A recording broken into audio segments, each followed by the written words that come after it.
Hello, Professor Bright here, and welcome back to the Sunless Sea, where we have decisions to make as usual. We do have much less in the way of fuel and supplies than I would like, but I've decided we're going to make our trip over to Khan's Shadow now. I could go further east, but I'm just not certain that we'll find anything of use quickly, and I want to be able to survive the trip back. Also, hi, how are you doing?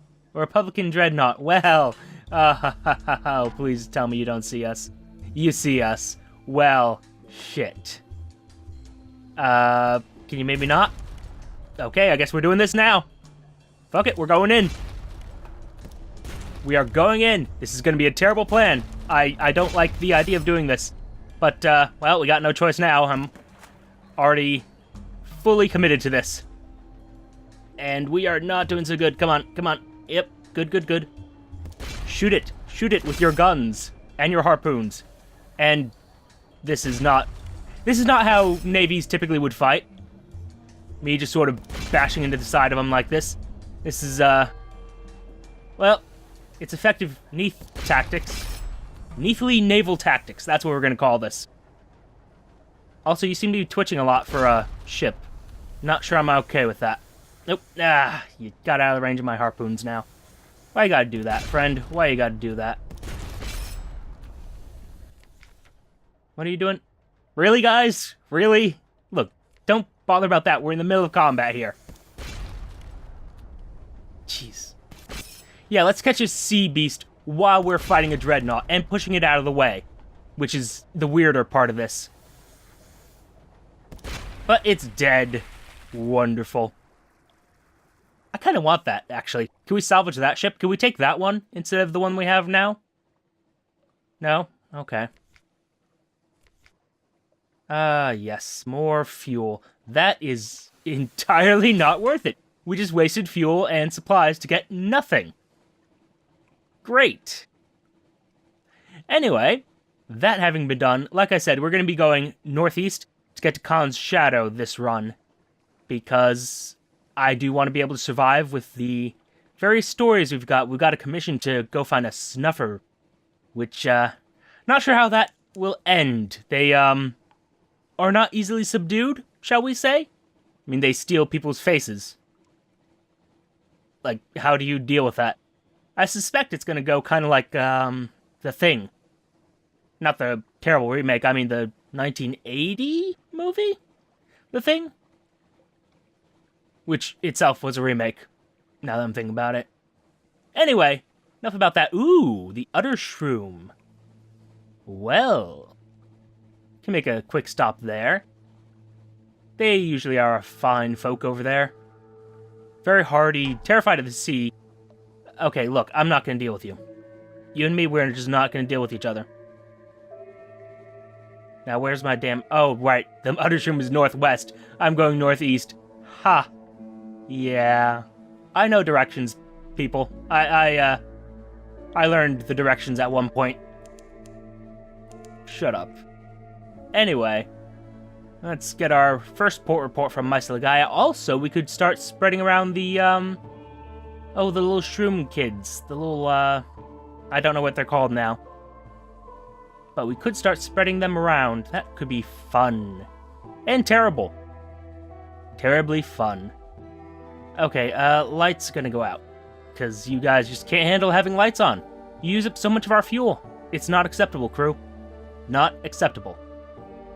Just because you want to be able to see where you're going. Or, you know, target the enemy.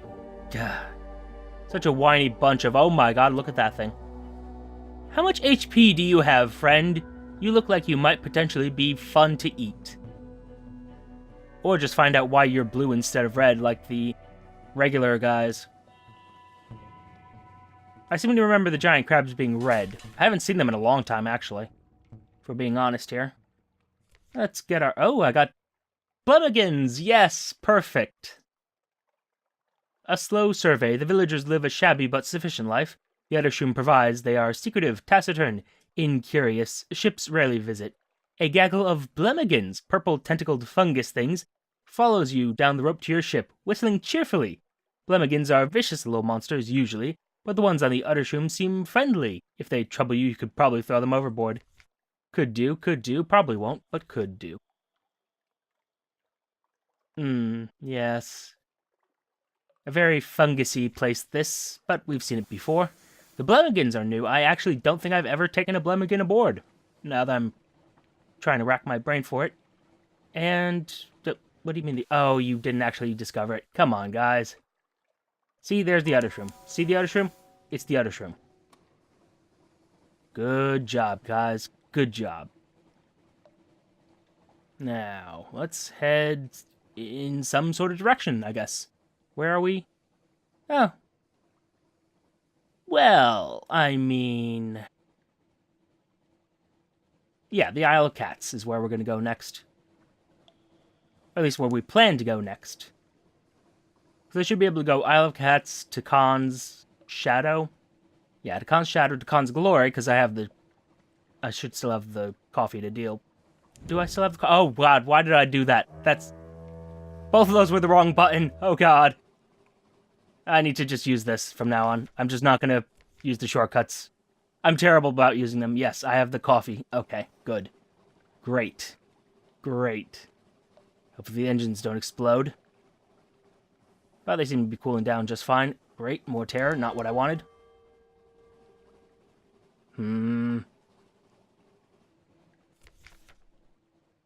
Okay, now that we're not in combat, sure, why not? Let's take a chance to catch it. Nope. And as usual, my crew is complaining about, oh no, it's scary around here. Humph, I say. Humph. Well, maybe we'll just go to the Isle of Cats and then head back, because this is not looking, too good here. Oh, the Fathom King's Hold. I mean, how close am I? Pretty close. I mean, it's the Fathom King's Hold. And there's not much space left for Aestival to be in, so maybe we could find Aestival if we go that way, but at the same time, we don't have much in the way of fuel or supplies. I don't know what I want to do. Either way, I'm going to go to the Isle of Cats. And, you know, let's see about getting our hands, first on a port report. Also, we could put a Blemmigan ashore. This seems like a terrible plan. What will they make of it? What will it make of them? Let's find out. Gone in an instant, the Blemmigan disappears into the crowd, darting between legs in a violet flash. Because flashes aren't things. Pirates shriek, harlots curse. An hour later, you see it perched atop an alehouse roof, tentacles a wave, slurring, extemporizing an impudent villanelle. A small crowd of locals is cheering. What the hell is a villanelle? I don't know what that means. I guess something like a villain, maybe? I do not know. Anyway, a piratical welcome. Ha ha ha. Yes, I suppose we do need to pay our little bribe. A little more suspicion, always fun. Have we not already done this? I'm quite certain we did, just in case. Let me just do the usual events. Yes, very fascinating. Leave. Oh, I haven't ever visited here? That seems very unlikely to me. Well, we're still going to side with Cavendish Abbey.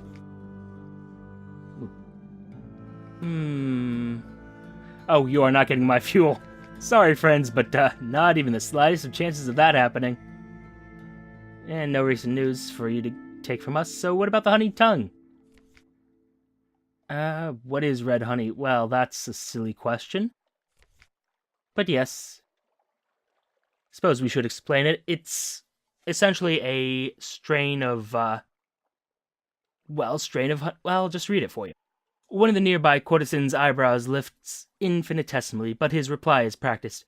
When lamplighter bees suck the nectar of the crimson strain of exile's rose, they are driven to madness. They enter the brains of humans and harvest their memories. He shudders as though imagining the process himself. Those memories are instilled in red honey. Each sip is a burst of memory on the tongue. Deliciously awful, isn't it? He flutters his dyed feather fan. Now. Ooh, that is tempting. I think Z stores are the thing I need to get my hands on Muter Salt, so we're not going to do that. We're just going to leave. And, oh, I so very much want to go further, but I'm not insane enough to do so. We're going to go to... We will go to Visage, then we'll go to Khan's Shadow, Khan's Glory, and start the trip back, using these guys as little ports to buy supplies as needed. And then next we'll do a northerly trip. But first to Visage, which I believe is in this direction. Yes, good. Lights are out, because I'd rather use up the terror than use up the fuel. Things are not in an ideal state right now. Oh, can we actually visit the people of Visage? There's a question. We could. I could also put a Blemmigan aboard. Huh.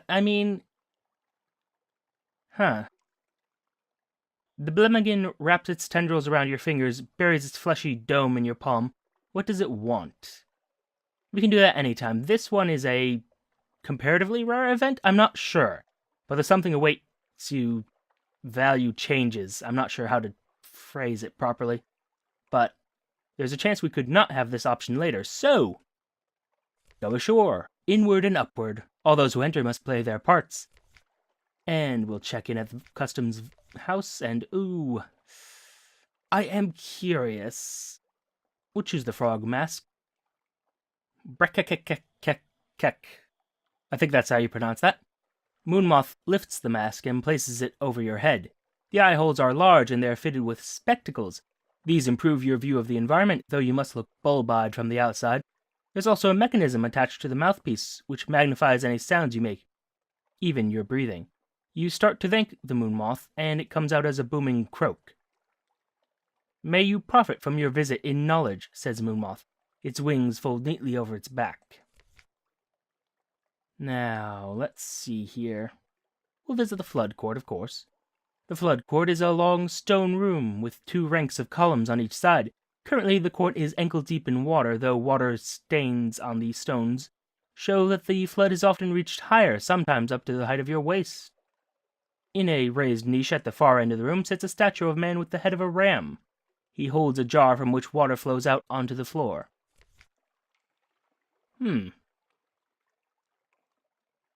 Tastelessly compare this room to other bodies of water. Frogs know water. I mean, how could I not? Have you seen the Kumyang Canal? Moonmoth watches inscrutably while you talk about other bodies of water that have impressed you more than this one. Deeper, clearer, colder, more densely populated with fish. Other denizens move away from you and towards one another. Your social function is well performed. And now, we trade masks with the Moonmoth. It has been making subtle overtures for some time. You only now understand them. It is keen to go. It draws you aside into a closet in the customs house. Had enough of Visage, it tells you frankly. Here, you take my mask and pretend to be me, and I'll trade in the visitor mask and get on some departing ship. Get my life back. Its face, no, now you see, her face, is aging but unlined, a lifetime of never needing to use a facial expression. Well, I mean... The stone cheek of Flourishing of Years is visited as a pilgrimage by the inhabitants of Visage, and if you are in good favor, you too may go. At the proper time, you must of course wait until your work with this day's crop of frogs and locusts is complete. It would not be suitable to bring them along. Push a visiting bat off the stone chin. Oh, that seems just terrible. Well, first of all, up on the hillside, the buildings become scarcer and then vanish entirely, leaving you looking at the bottom of a great chin. I mean, I suppose we could push a visiting bat off the stone chin. That seems like a terrible way to go. 50% chance of success. Let me think. And this one's just a 25% chance. You know what? This is kind of evil, but I kind of want to do it. Push a visiting bat off the stone chin. The visitor is wearing all black and keeps reaching up to scratch under its bat mask. Oh. You approach the bat. It takes a step sideways away from the cliff edge and cocks its head at you. Hey there, it says. You're not me executioner. Perhaps it's not your role, then. Aw, I can't push him off? That's sort of sad. We could offer instruction to the frog that found its way up here, though. That's the sort of thing your moth would have done to you. But I failed. Attended by some awkwardness, you tell the frog a partially true story about how this face was carved. It replies with questions, detailed, astute, scholarly questions, about who the original people were who inhabited the island, and whether the present citizens are their descendants, and if not, where the original inhabitants might have gone. It hasn't learned the role of stupid credulity at all. Caught off guard like this, you have a hard time answering its questions smoothly. You part with irritation on both sides. Well, the Temple of Apis. All the denizens of Visage go there sooner or later. With the wounded god. In the center of the temple is a black bull with a white diamond on its face. It is tied in place with heavy ropes, and it is wounded in the thigh. From this wound it bleeds copiously without dying. Yes, offer to sell them a new undamaged bull. That seems like the stupidest idea. And because I actually know what I'm doing, I can't try to bandage the bull. Well, we'll leave a respectful token of offering. Even wounded, it remains a god. The tokens are small and not very valuable, as suits your lower rank in the community. The priests arrange them on a table with other small items. As you go out, you pass by the more impressive gifts, drafting tools from the chief geometer, scales from Jackal, a heap of foreign coin brought home by Crocodile. And now we enter the hollow of the ear. This is a journey of several steps and may conclude our current visit.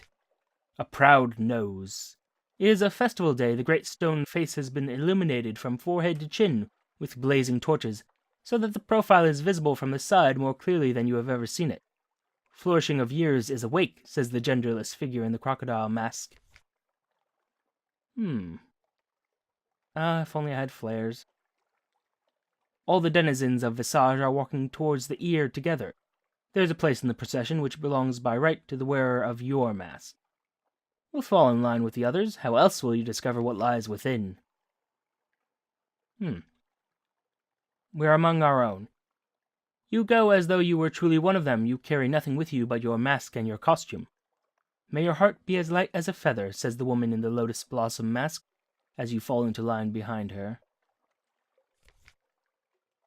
The road you follow leads up through switchbacks along the sides of the face, and finally to the ear of Flourishing of Years, and into the cave that is her ear.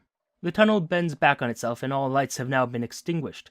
There's nothing to guide you but the hand of the person behind you on your back, and the movement of the person in front of you. The one who walks beside you wears a bat mask. Whoops. Sorry about trying to kill you last time. My bad. Fortunately, the floor of the tunnel is very smooth and presents no stumbling blocks. Sound carries strangely in this place, however. Sometimes you cannot hear your own footsteps, and sometimes a breath comes back to you audible from someplace ahead in line. We continue. There's a secret in the dark, and I do love me some secrets. In line, the footsteps of the people are steady and synchronized, and you go together. For how many years has this been done, and for how many years will it be done in the future? Watch your step here, says Batmask to you in an under voice. Its accent is the accent of Wolfstack docks. Floor is about to get squishier, and sure enough it does. Gross. I still wonder what is the flooring here? At last the tunnel opens out. You and all the other congregants spread out in a cavernous space. A voice speaks in the darkness, a ritual preparation. Here, at the New Year, we gather under the one mask of Flourishing of Years. Her face is turned to the gods. Protected by her mask, we may remove our own. Protected by her script, we may speak outside our parts. Here and there is the sound of people fumbling with ties and strings. Your own face feels very different with the mask off. Fight the urge to giggle. Oh.